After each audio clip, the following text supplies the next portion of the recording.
So right now, I'm going to update my Boys to Scout.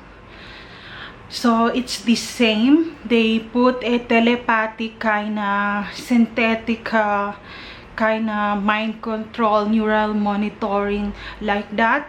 And then they talk a bad words, and then they scared me, and then they want to do me something bad to myself, and also they said I get out and I leave my family, and then they scared me because these people want to leave my family and then go out like that, and then they put an instruction to me.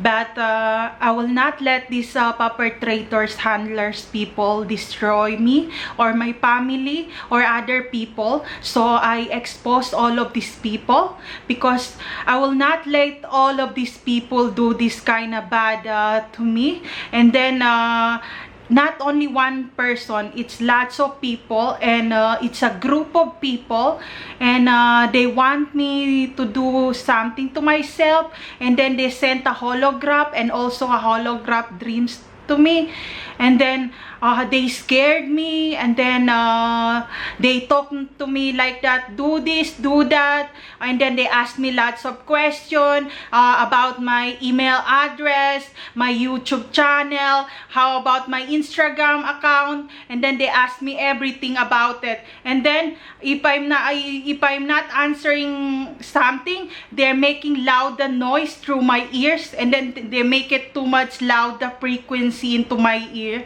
and then when they make it too much loud the frequency in my ears, like intense loud, and I cannot breathe sometimes, and I a little bit cough when they do that kind of harassment to me.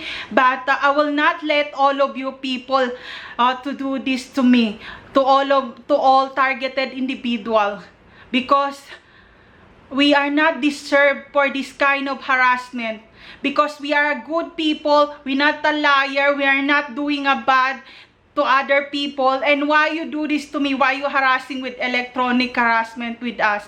And then you always scared us, or all the targeted individual. I expose all of you, and I'm not scared to all of you.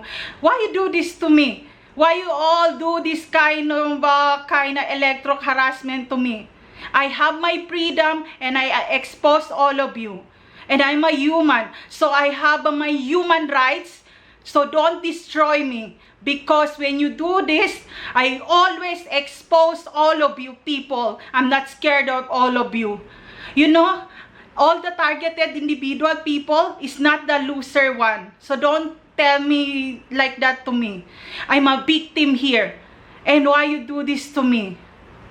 All of you perpetrators, handlers, people, you're the one, the loser. You are the one, the chicken. You are the coward. Why you do this to me? We are innocent people, and you don't have a rights to do this to us, or do all of this to the targeted individual. I expose all of you people. I'm not scared to all of you.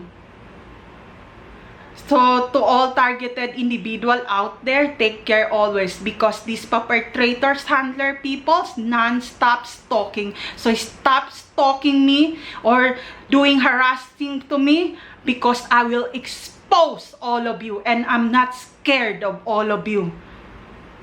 And then, there are bunch of chicken, these shit people.